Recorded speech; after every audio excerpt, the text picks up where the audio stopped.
Kia ora koutou and welcome to this additional council meeting of the 2nd of March.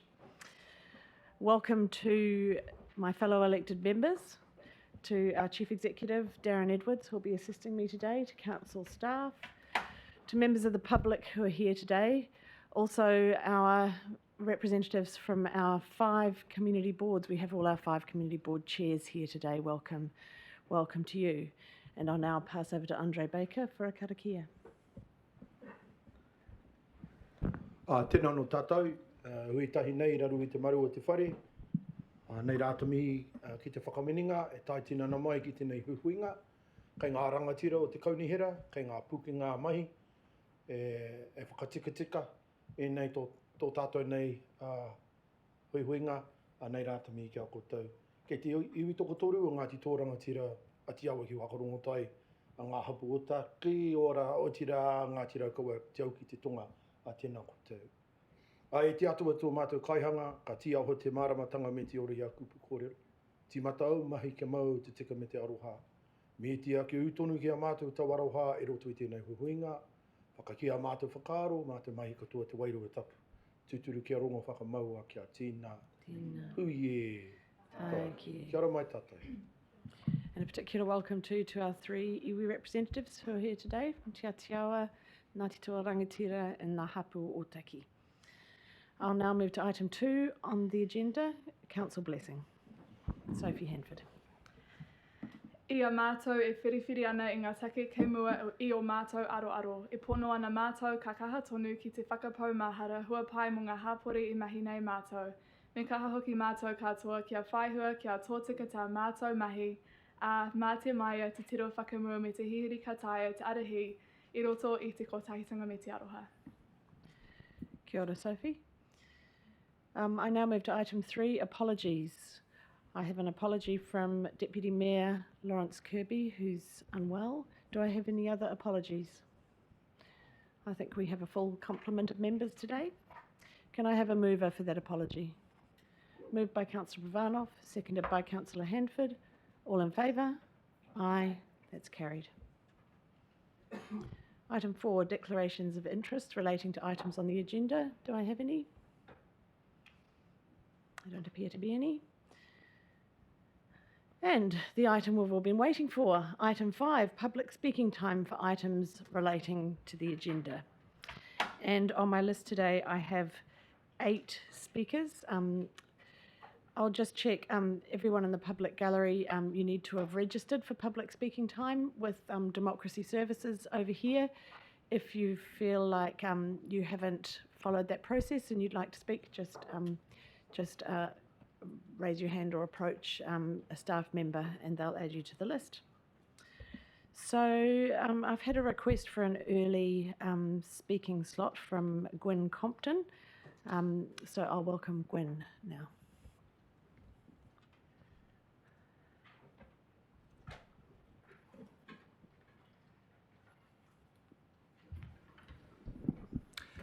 Unsurprisingly, I'm speaking in support of scrapping the Kapiti Gateway. Having argued that this was unviable when it cost $4.4 million, and again when it escalated to $7.8 million, now that the cost is $8.4 million, nearly double the original estimate, I would just like to say, I told you so. In terms of the options in Table 1 of page 8 of the agenda, I'd note 2 things. First, since the PwC review 2 years ago, there has been barely any update of the project's operating costs, which had break-even points of between 5 to 6 years. Things have changed markedly since then. Visitor numbers to Kapiti Island have plummeted by 25% over the past 7 months compared to the equivalent 12 months prior, and that's despite the country now being largely free of COVID-related travel restrictions and international tourists returning in large numbers. Meanwhile, operating expenses such as electricity, staff wages and insurance have significantly increased. This means it seems likely that the break-even point, however dubious the assumptions were in the original business case, would now be something more in the order of 8 to 10 years, if ever. Secondly, the table states that the current biosecurity procedures will not be improved. The evidence clearly shows that the current biosecurity procedures are working extremely well. There has not been a single tourism-related biosecurity incursion in the past 24 years since the island was declared pest-free. The only biosecurity incursion was a pregnant female stoat that Doc believes arrived on the island in 2010 by catching a ride on driftwood or by swimming. On the second recommendation, I would encourage councillors to add words to the effect that any alternative options for the delivery of the identified project outcomes are subject to full public consultation in a future annual or long-term plan process. Finally, I would ask councillors to add a third recommendation, instructing the Chief Executive to bring forward options for a full and comprehensive independent review with the terms of reference to be set by the governing body to investigate the project's processes, probity, risk management, governance, business cases, and cost estimates. This would have a far wider scope compared to the previous review with its extremely narrow focus that avoided probing significant issues that councillors and the community had identified. To support this call, I would observe that Wellington's new convention centre, a far more complex project that was originally approved at $179 million back in December 2018, has only gone over budget by 3.2%, all while dealing with huge COVID disruptions, versus this project, which has had its budget escalate by 91% in just under 3 years. Likewise, in a recent letter to me, your Chief Executive admitted that allowing someone with significant conflicts of interest relating to this project to use their council-appointed position to lobby councillors in support of the Gateway was, and this is a direct quote, not the lowest risk approach. But he then goes on to state that he does not believe it amounts to even serious wrongdoing. Something isn't right here. Given some $1.5 million of taxpayer and ratepayer funds have been spent pursuing a project that never should have proceeded in the first place, the people of Kapiti deserve some true accountability. Thank you, Mr. Compton. Any questions? There don't appear to be any. Thank you. Next, I have Conrad. Next, I have Conrad Peterson. Madam Chair, councillors, Feel free to take I'll a seat. be brief. There are quite a few people waiting Feel to free to speak. take a seat, Mr. Peterson. The microphone will pick you Killer? up better if you take a seat. No, I don't want to sit down. Thank you. Oh, it's fine. Well, The microphone will pick you up if you angle it up. That's fine. Thank you. I prefer to stand when I'm addressing a body. Yeah, that's fine. Chief Executive Edwards, this is your document. It's gone out under your name. Is that correct? Is that a yes, Mr. Edwards? Correct. So I'll remind all the public speakers today that we're in a council meeting, and as such I expect everybody who approaches the table to abide by the council code of conduct, which means that staff and fellow and elected members need to be treated with respect. Thank you. That's what I'm doing, Madam Chair. Mr. Edwards, I take you to page 9 of the document. Point 27.2 is the relevant one. I'm extremely concerned that this sort of information is going out, misinformation is going out to ratepayers. It's just not acceptable. You have a responsibility, Mr. Edwards, to the ratepayers, and I don't think it's correctly exercised in 27.2. And I'd be interested to know how much we paid Jacob Consultants for that piece of information. Next point, if we go to page 10 and we look at the financial and resourcing. Now, Susan Edmonds, one of your employees, I think, Mr. Edwards. So I won't accept any disparaging comments around council staff, and There's also no disparaging. What I'm the chair of this disparaging comments have I meeting. made, Madam So Chair? I'm the chair of this meeting, so comments should be addressed through me, not directly to Mr. Edwards. All Thank right, you. Madam Chair, you have Mr. Edwards alongside you. He has a media person who sent out on the 22nd of February a media statement the effect that there would be up-to-date costings. Now, if we look at page 10 and we look at 28 through to 32, I don't see any up-to-date costings. I went on the website and looked for up-to-date costings. So let's keep it short. Can somebody around this table tell me if this project gets the tick today, how much more ratepayers' money is going to be spent. Is it 5.2, 6.2, or don't we really know? Is that the end of your presentation, Mr. Peterson? Well, I'm waiting for an answer for the question. So any answers to this item will be addressed when we come to the paper on the agenda. Thank you. Thank you. I haven't quite finished, Madam Chair. Okay. Carry There's on. one final thing I would say, and that is that I have the feeling that a part of this council is losing its way. It has a duty of care to the ratepayers in this community, and I'm really quite concerned. So, and the final thing I will say is learn the lessons. Don't throw good money after bad. Thank you, Mr. Peterson.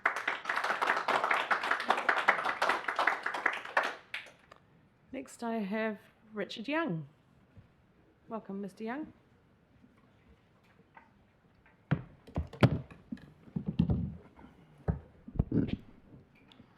Tēnā koutou katoa, ko Richard Young aho, Your Worship, Councillors, members, mana whenua. Firstly, I'm pleased to see that whatever happens today, that $150,000 is being earmarked for iwi to tell their story, in fact our story of Kapiti, and that the Te Uruhi remains the gifted name of a special place on our beautiful coastline. So maybe something positive can come out of this whole debacle.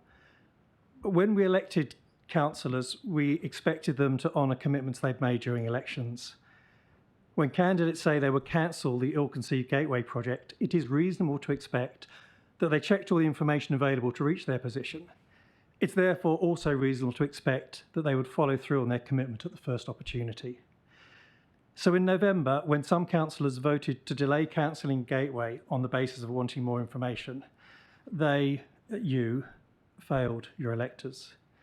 Since then, very little has changed. The business case, with the impossibly high visitor numbers, is still half-baked. There is still lack of public support, and the $1 million of ratepayer money that has been spent has not reduced. The only thing that has changed is a fully predictable 8% inflation rise and the equally predictable time and money spent by council staff to write yet another report. Less than a year ago, a 71% cost blowout wasn't considered by council to be sufficient to cancel the project.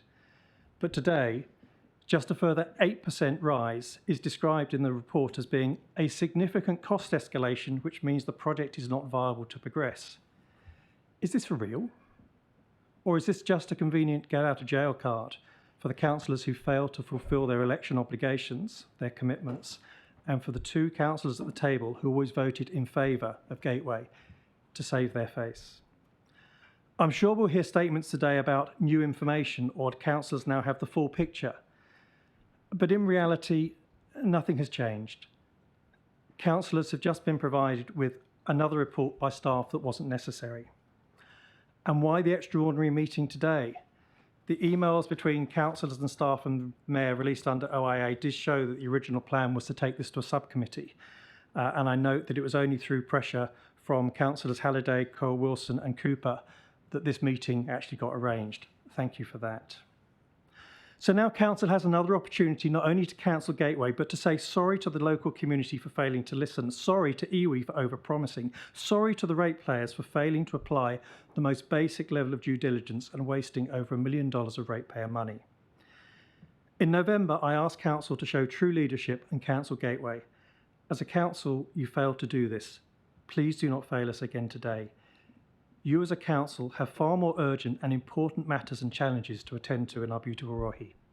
Thank you. Thank you, Mr. Young. Are there any questions? There don't appear to be any. Thank you very much for your presentation.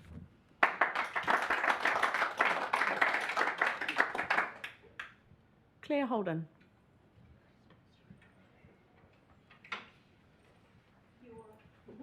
Welcome. Do I push this button? No. Okay. Kia ora. Nice to see everyone here, both sides of the table. As one of 13 property owners invited to make submissions against the resource consent hearing, we firmly believe this should have been fully notified. We're urging the majority of our elected councillors today to vote to stop to Uruhi now. Let us regain transparency and openness and start building relationships from the ground up through our community boards. So let's build a pyramid before any gateway. I note that the Paraparam Community Board unanimously voted to stop to Uruhi prior to the November council meeting. Now I'd just like to, Zena Knight's just this beautiful little lady with the red top here. She lives at 5 Marine Parade, Paraparam Beach. I feel that she's been let down the most over this whole project. Zena's address was assessed as the most affected of the notified parties. Having owned the property since 1977, she's been able to enjoy the beautiful natural coastline, the environment, and desperately wants to continue to enjoy the daily sun shining onto a home and property. She doesn't want any more large trees planted that will obstruct her view and bring shade on her home. I'd really like to especially as well thank Sharon and Darren Hunter for all the efforts to help Zena and also in keeping our community informed. And one little thing I'd just like to ask, if I'm allowed, I'd like to see a show of hands from the non-council persons attending today to see who would like to stop to Uruhi. Does anyone want to raise your hands to stop the gateway to Uruhi? Anyone want to count? It's a little bit unconventional, but I'll allow it. Well, I'm just short and sweet. And now I'd like those who want it to go ahead from behind me, if anyone wants to say that. But in a different format. Okay, yep. Just that in a minute. Yeah, okay, no, that's great. All right, that's all I've got to say. So I look forward to the big vote, and thanks everyone for everything you're doing. I know it's a hard job, and we need to be a big, good community. Thank you very much, Claire. Christopher Ruth. Chris.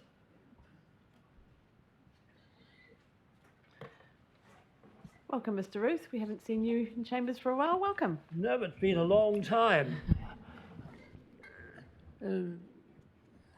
Mayor, councillors, thank you for this opportunity to speak.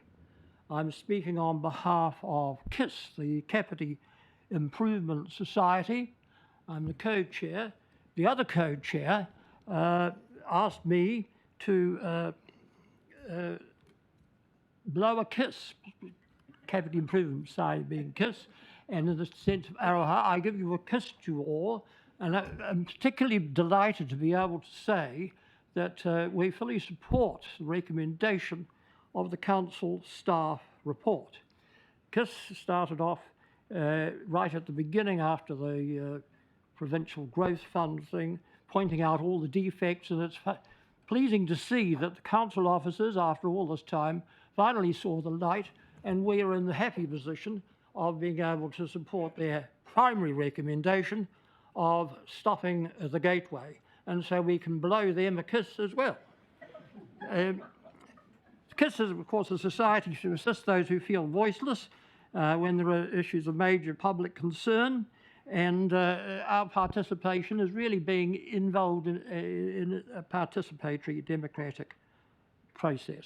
You will have all read the various letters that we have written to you setting out all the defects with the proposal, and I'm not going to repeat them because they are well summarised by the staff report, and it was very pleasing to note that the staff actually must have read our letters to adopt so many of our points in their recommendation. So thank you for this opportunity. I trust that those who, and some of whom, for whom I voted on the basis that they were going to oppose the gateway, have now had a looked into their inner being and decided they should keep to their democratic commitment as our elected representatives. And I trust that at the end of the day, the proper answer will be voted in, i.e. that the project is abandoned. Thank you. Thank you, Mr. Ruth. Keith Jeffries.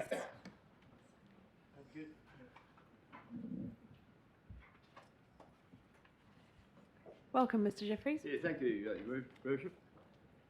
Your Worship, and fellow councillors, I have written letters, as you know, to you all about this matter, and despite the answer I received yesterday from your legal officer, I saw the view that this matter does not comply with the district plan. Now, you can debate that, but this matter should have been approached by way of a plan change. If you had advertised a plan change, it gives a lot of opportunity for submission of all involved, a proper consultation with the iwi and also the numerous hapu who occupy this district, who feel they've been left out in the consultation process. So I won't go any more into that, but my view is it just does not comply with the district plan. You expect everybody else to comply with the district plan, and you should also do so in respect of your own projects. Now, the other matter is you have to exercise fiscal responsibility in your decision making. This area has a lot of elderly people, people on fixed incomes, and we've got looming rate increases. The project, as I understand, has ballooned out to a ridiculous figure of $8 to $9 million. The approval of expenditure for what is proposed would be the height of irresponsibility in my view. You as a council have a responsibility for the welfare of the citizens in this district. Now, if you decide to spend $8 million and you wanted to use some of your own land and put up affordable housing, with that amount of money, you could erect about 25 affordable houses, which you could sell, make a bit of a profit, or you could rent them out and have an income from them, and over a period of time, you would retrieve that expenditure. If there's going to be an interpretation centre, it should be on the island itself. And it could be done much cheaper. It could be done with a lot of sort of notice boards with perspex covers and that type of thing. But look, this council or this district has a debt, as I understand, of about $190 million. That's a shocking debt. And future projects, in my view, should concentrate on reducing those debt levels. Thank you. That's all I have to say. Thank you.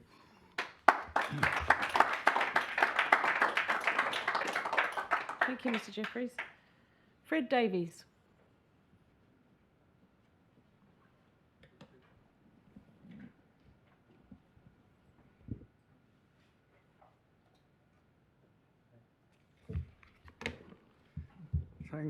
Thank you, Your Worship, for allowing me to have some words here today. I'm Fred Davey, as just announced. I have a little aside for you before I start, and that is on my way here, I noticed there's heavy machinery going in on the car park where the gate was going to go. Has that been a done deal done, and I'm wasting my time, or what? No, there are no construction works around Te Uruhi, the building progressing at the moment. There is a truck turned up at lunchtime today with heavy digger machinery on it. There's a concrete mixer, and people are laying out something on the ground between on the car park and from the car park across towards the basketball courts. Now, I'm sure that isn't being a done deal. I just thought I should check. Yeah, just as well. Staff have informed me that that's to do with the works that are going on in the park, including the basketball court, and not related to Te Uruhi. Right, because it extends right to the present car park, and in the plans, which didn't come through with any discussion, the plan was to extend the car park right down to the basketball court. So in fact, when you come to look at the whole situation regarding environmental impact, the comment that the Gateway building was just going to be on the car park and that wouldn't affect anything else is in fact a little wrong, because you extend the car park to compensate. Details, but details are important. I was an affected party during the resource consent hearing. I have already sent to councillors and to Her Worship the Mayor some comments about this.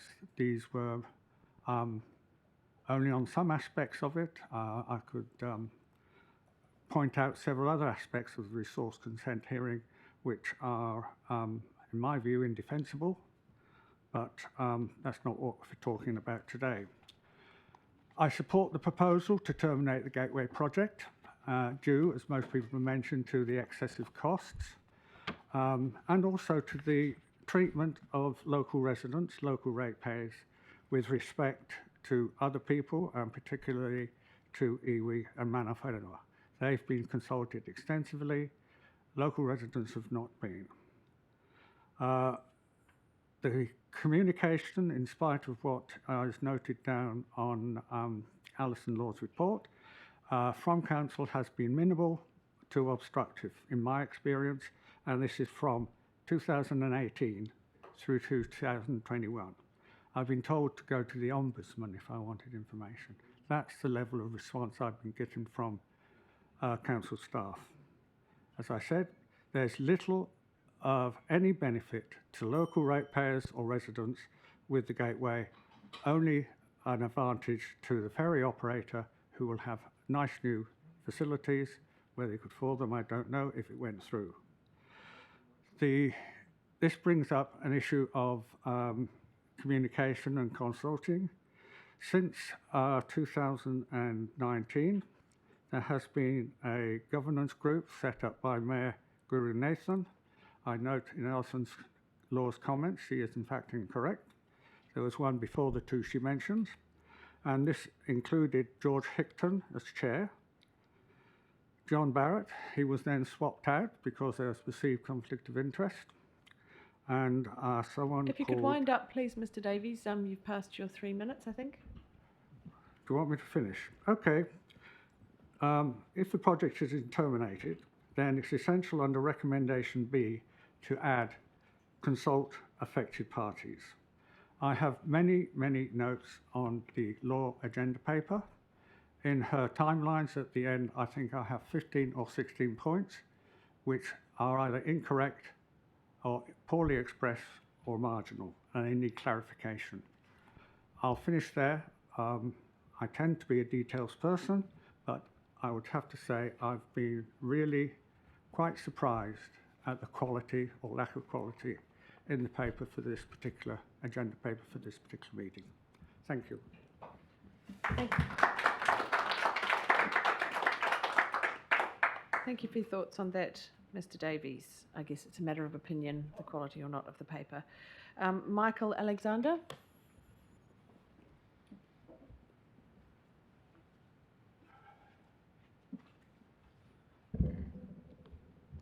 Good afternoon, everyone.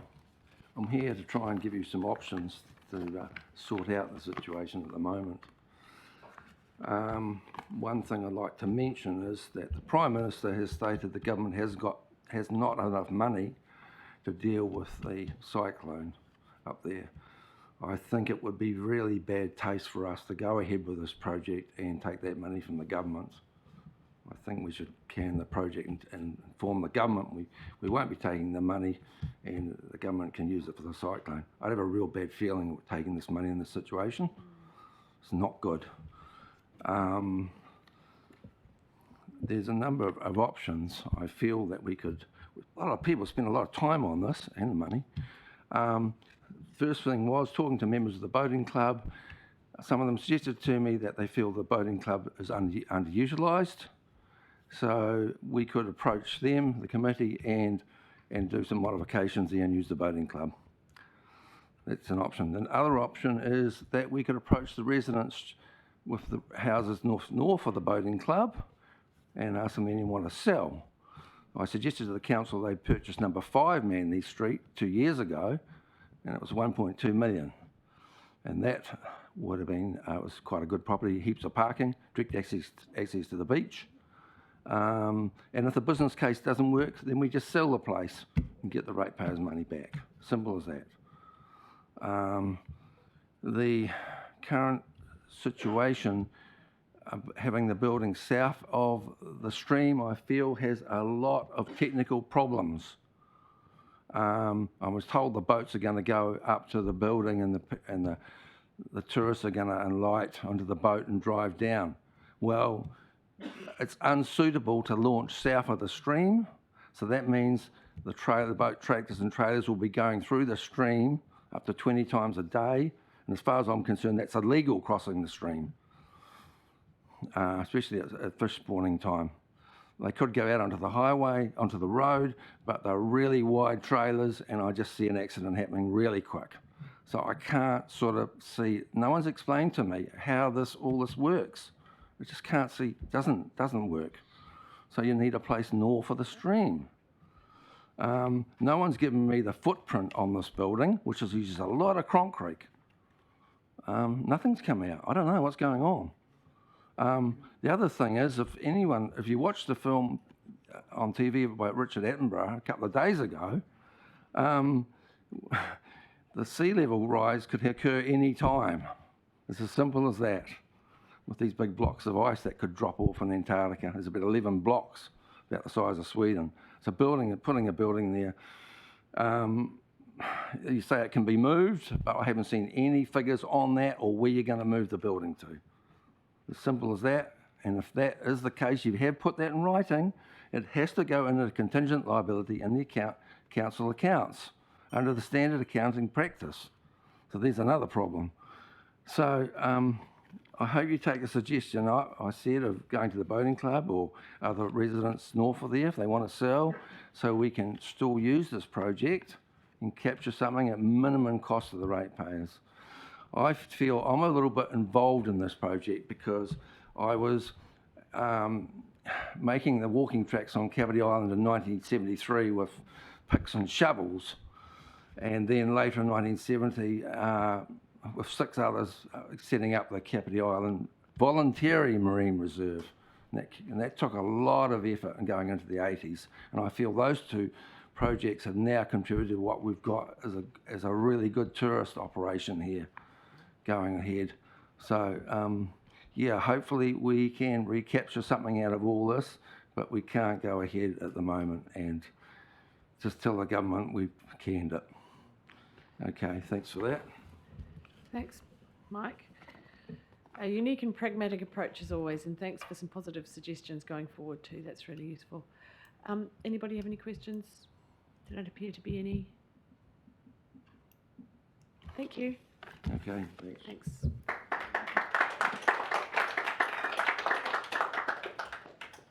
Now just checking in, did anybody else want to speak today during public speaking time? Doesn't appear so. Oh, Dale Evans, sorry, yes. Thank you very much. Sorry. You were on my list. It's nice to see that you're realising this is a very, very important issue, especially to the community. Dale, if you want your comments to be recorded, move close to the microphone and maybe start again. Right. If you're not worried about it, that's fine. No, don't worry. The whole issue is here. Thank God it's come to a head. Because spending money, ratepayers' money, with not having any basic behind it, in the sense of where it's going to end up. The economic climate in New Zealand is shocking. The government's not helping the situation. I'm going to ask one question. I want this question to give an hour on truth. What is the gross debt and net debt? I still haven't got that. That's one thing. Now, stormwater's always been the very biggest issue. Totoki Stream, which goes down underneath the Lynx apartment, and they have the pumps going 24 hours there to get the water out of there. I'm told the person who is in charge of this is leaving, which is great. The best thing could happen in council. To me, you should start thinking about doing things that are constructive for the community.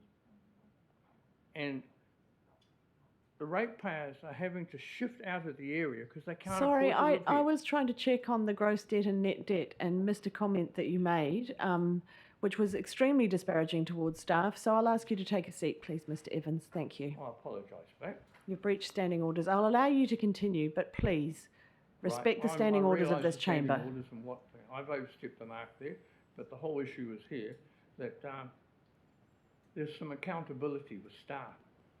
And the amount of money that's paid to them, and you're overstaffed anyway, that's one thing. Secondly, I'm told the new apartments which are built next to the Links apartment is the same engineer that did the Links. To me, what's going on here? To actually build something which we can't afford, and I would like to know the impact it's going to have on the ratepayer in the future. Because it certainly is, and from what I hear from the community, especially elderly people, they can't afford to live here. You need to look at the economic situation we're in at the present moment and take in consideration the community out there. Can they afford to live here? What impact is it having on them to live comfortably? To me, you need to really, really think about your projects in the future. And this is one which should not go ahead. It's unaffordable, and to me, you're hearing from the community here, and you could go out and put the surveys out there. They're saying that we can't afford it. We can't afford it. So please take note and act on it. Thank you.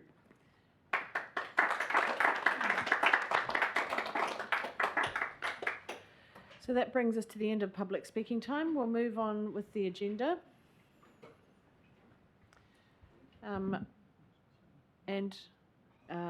So we're on to item 5.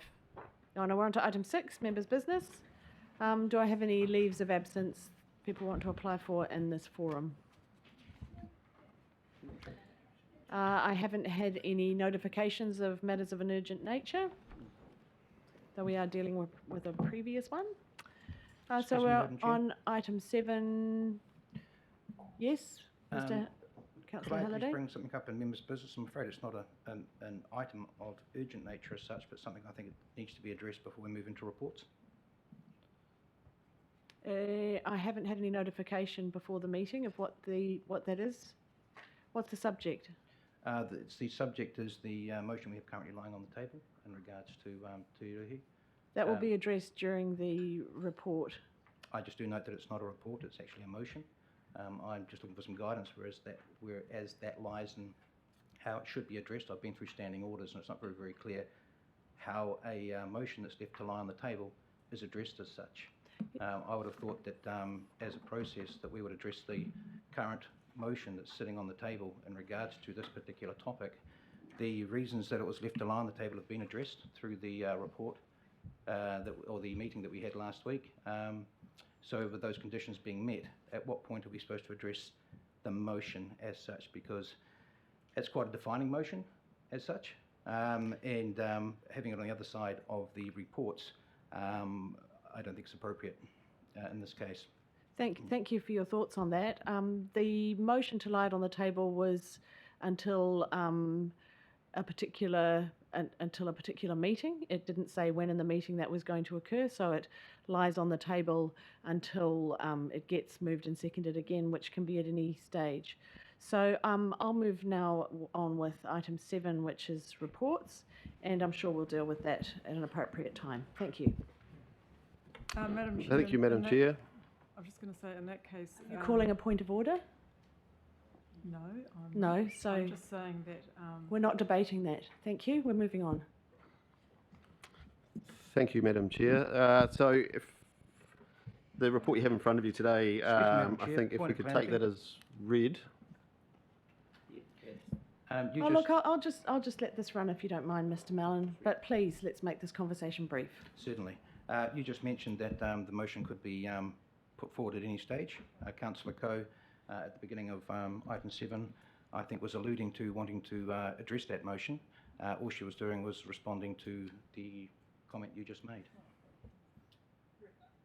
So I'd appreciate it if we could move on with the reports. Is that okay with the table? Thank you. Sorry, so as I was saying, if we could take the report as read, there were a couple of issues that were raised there was a question around I think the net cost to complete the project if it was to continue, and those figures were not explicitly within the report. 6.9 million would be the difference between the 8.4 million in terms of estimate to complete and the 1.5 that's been spent to date. And the other issue, the report itself was actually authorised by myself. I signed off the report to come here today for council. So if there were any issues with regard to the content of that report or the quality of that report, then I'm more than happy to take those comments from council or to follow up on any issues that might be expressed there. So thank you, Madam Mayor. That concludes the introduction to the report. Are there any questions on the report? Councillor Coe. Yes, if there are no further questions, Madam Chair, I would like to bring back the motion that was left on the table at the November meeting, and I wonder if I could have the wording, please, on the I'll just double check because we didn't allow a lot of time. Are there any questions on this report? If there are, press your buttons. No, there don't appear to be any. Thank you. So Okay, so I will say that we've got some recommendations in front of us, A and B. I'm just clarifying that you're proposing to put these recommendations instead of those. Yes, so That's great. I will just clarify that there is a motion that was carried forward from November.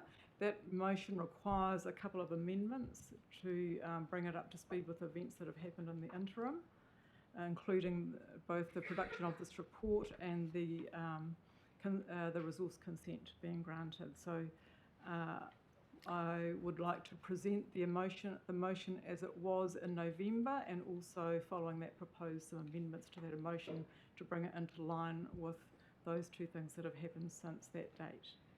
Yeah, so I'm not sure whether it has to be removed and re-seconded, but just to cover that off either way, but if we have the same mover and seconder, that's going to help. I believe Martin Halliday seconded that. So once we've got them up on the screen, are we almost ready for that?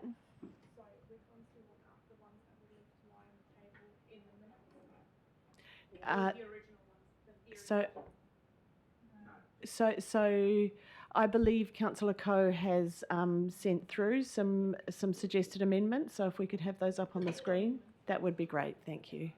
And then we have it all in front of us at once. And then I'll ask for you to move and second it again. Thank you. We'll just wait a minute while that comes up.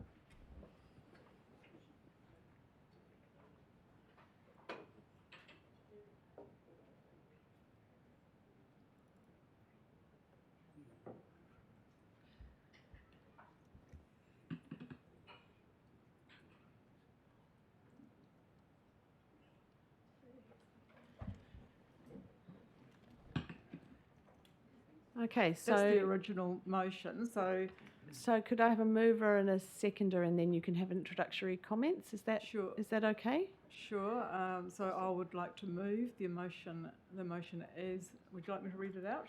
I don't think we need to read it out. We can see it, and okay. it's All right. and it's there on the recording as well. So I believe. Could I have some order, please? I'll read okay. it out for the. We're gonna zoom in a little bit. In the meantime, so we've got a mover and Councillor Halliday is seconding. So if you want to move it out, read it out as part of your right of introduction, that would be fine. Thank you. Well, I don't need to. There is an amendment to that motion, which so we need to. I'm not sure what happens procedurally now, whether we need to accept vote on that motion being retabled. I don't believe we do. So I have a mover and a seconder for what's Yes. on the screen. Yes. The mover and the seconder can accept any alterations. Right. So I wonder if staff could perhaps put up the amendments to the. Thank you. So I'll read out the amended motion, which is probably the best way to go. I think that'd be useful. Thank you. So the amended motion is that the Kapiti Coast District Council rescind and revoke all prior resolutions and amendments relating to the Kapiti Island Gateway to Uruhi project, as per the list of resolutions as previously supplied by KCDC Understanding Orders Clause 23.1b. The original clause relating to the resource consent applications has now been deleted. And further moves the Chief Executive to instruct staff and contractors to cease all work on progressing the Kapiti Island Gateway to Uruhi project. That Council reflects on the key outcomes that Uruhi was seeking to achieve, and alongside key partners and stakeholders builds on or develops work streams to deliver on these aspirations. We see the aspirations as including to enhance biosecurity and visitor experience of travelling to Kapiti Island, to provide opportunity for mana whenua stories to be told in an integrated, visible and mana enhancing way, to refine and tell our Kapiti story to support our destination marketing and sense of self and place, and that the Council notes the report and recommendations from staff onto Uruhi Facility Project. So just to clarify, this is an amended version of the motion that was moved and seconded and tabled at the council meeting of 24th of November 2022, just to close off that loop. And these are being moved and seconded in place of the recommendations in today's paper. But they're quite similar, but a little more detail in them. So would you like to continue with your right of introduction? Well, I think this is an opportunity for us to focus on the outcomes, which I don't believe anybody in this room would deny. I think those are aspirational goals, if you like, for our district. And I think this is a chance to bring our community back together again. It has been extremely divided over this project.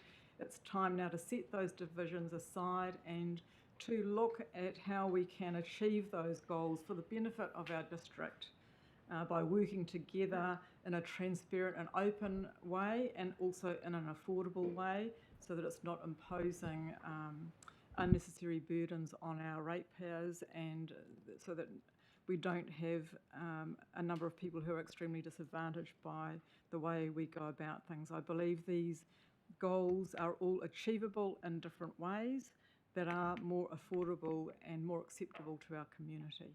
And I'll leave it at that. Thank you very much. I'll now open this motion for, debate. Do we need a seconder for that? We've already moved and seconded. Right, yeah. I'll now open for debate. Councillor Halliday.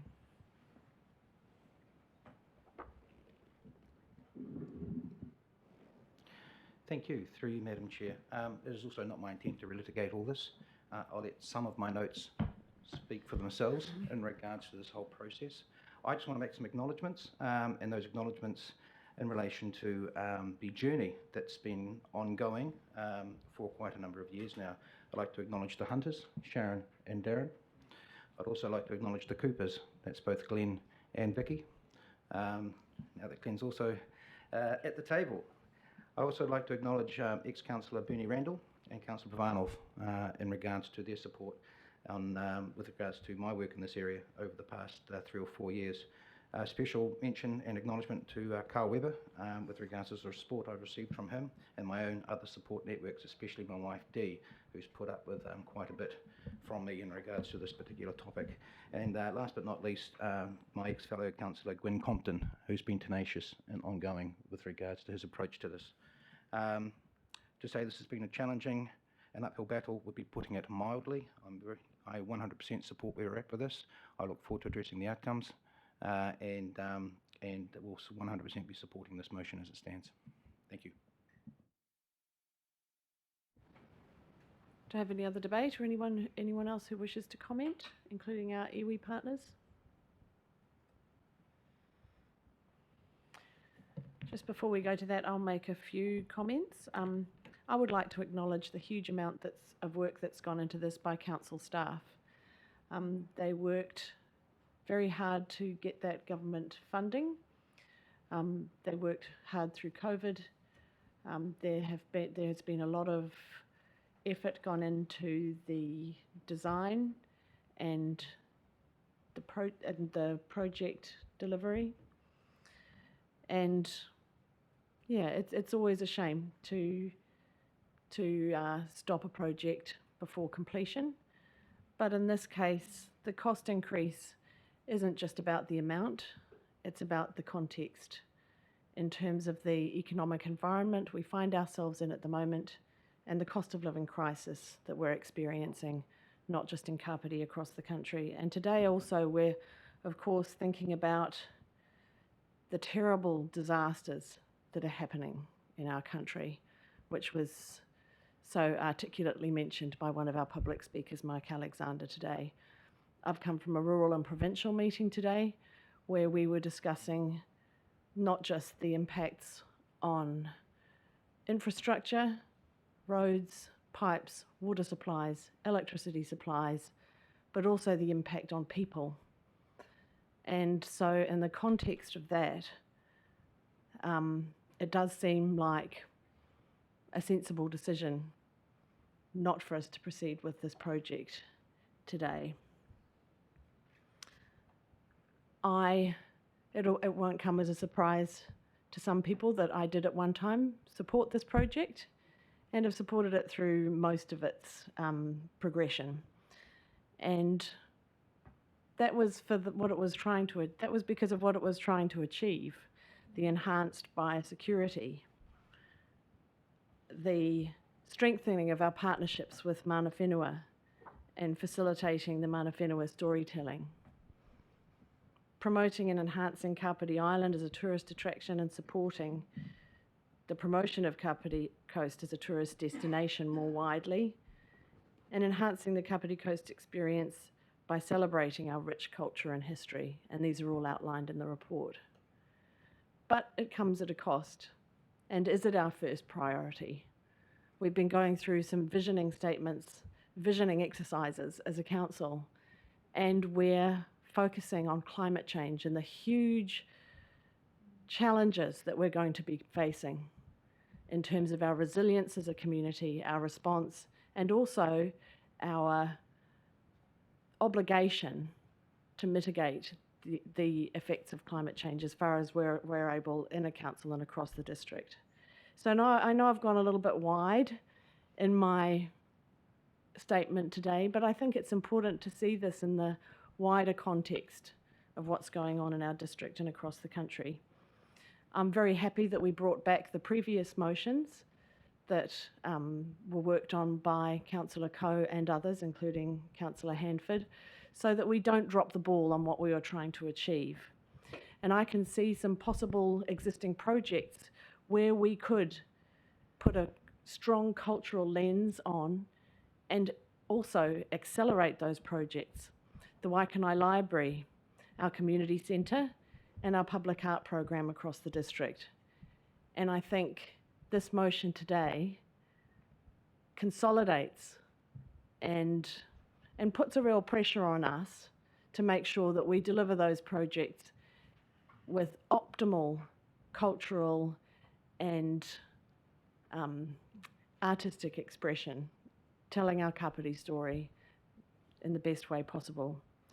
So yeah, it's with a little bit of regret that I support these motions today, but also a sense of pragmatism and acceptance.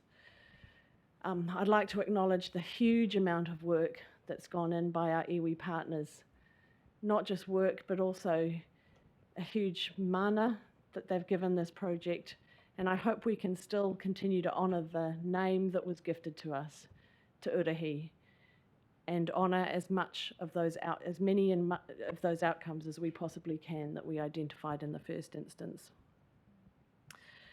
So with that, I'll conclude my contribution to the debate and invite anybody else who'd like to speak today.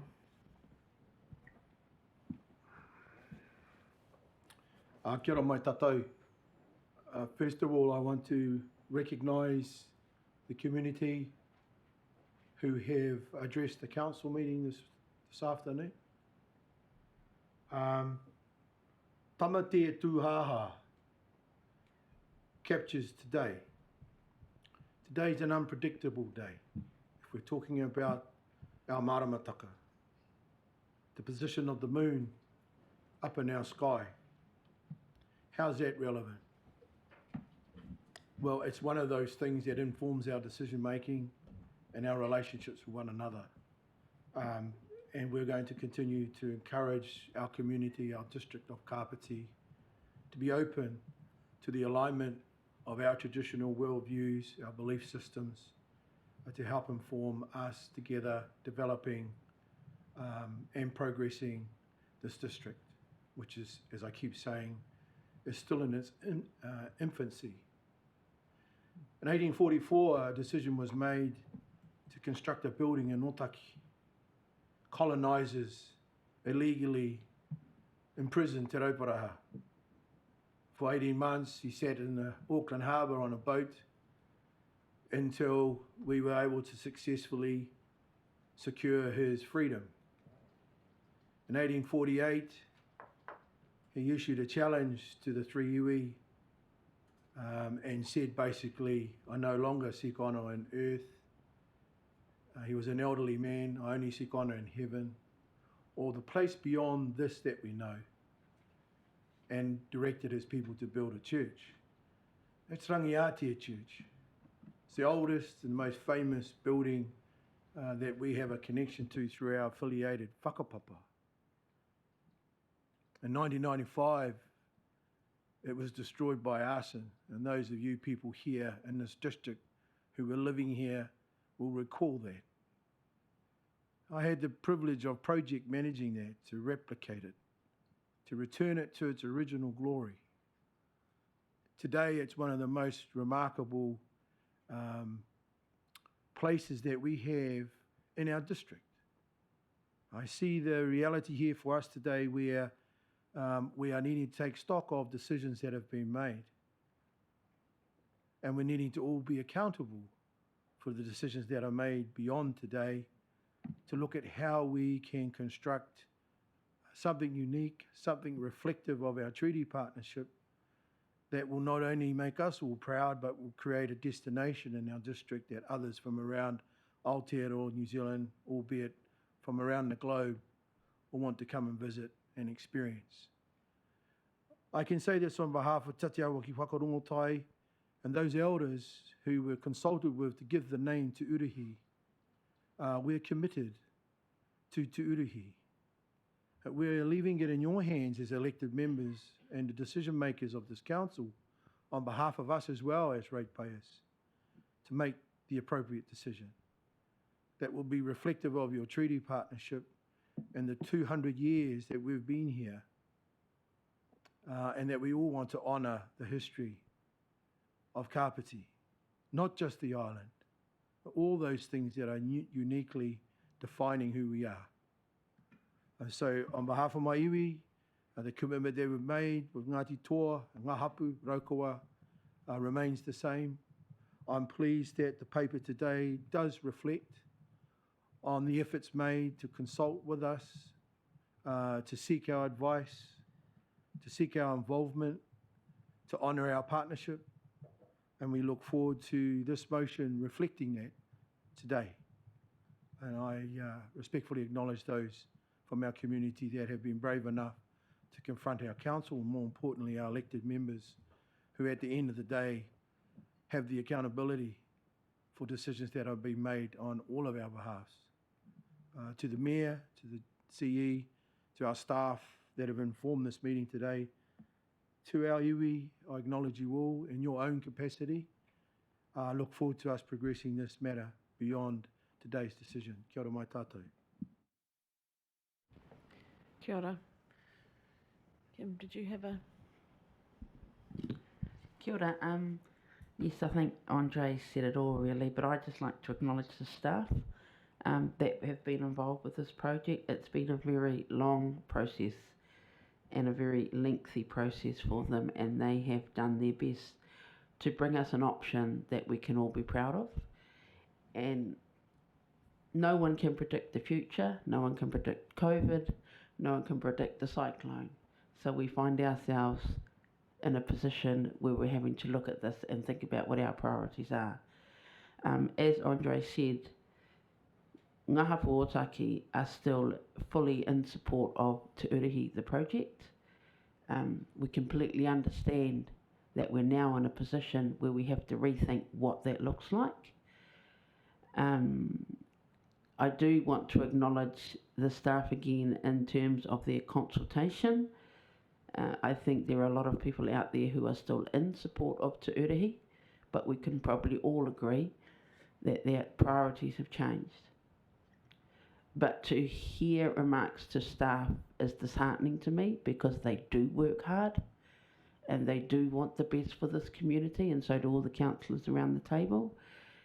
At times it is hard to gauge everyone's opinion, and it's a hard job, and these people take it on willingly, and they take it on knowing what's ahead of them. So I commend you all, but I am glad the motion has been changed, because I do not want to see the hard work that has gone on over the many years for this project to be lost or to be wasted. Something still has to go there. As to what that is, we'll see. But let us not throw good money after bad, and let us learn from our mistakes, and let us go forward and find a solution where we can all be happy with. Kia ora. Kia ora, Kim. So I'm not seeing any more lights. I'll go to a right of reply. Waved. So I'll now put the motions as on the screen and read out. All in favour, please say aye. Aye. Aye. Against? That's carried. Thank you.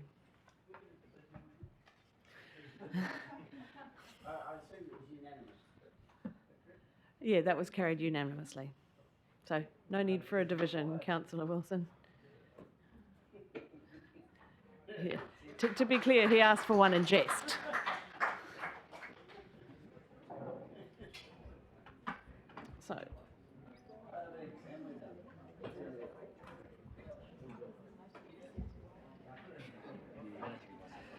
So we don't have anything under item.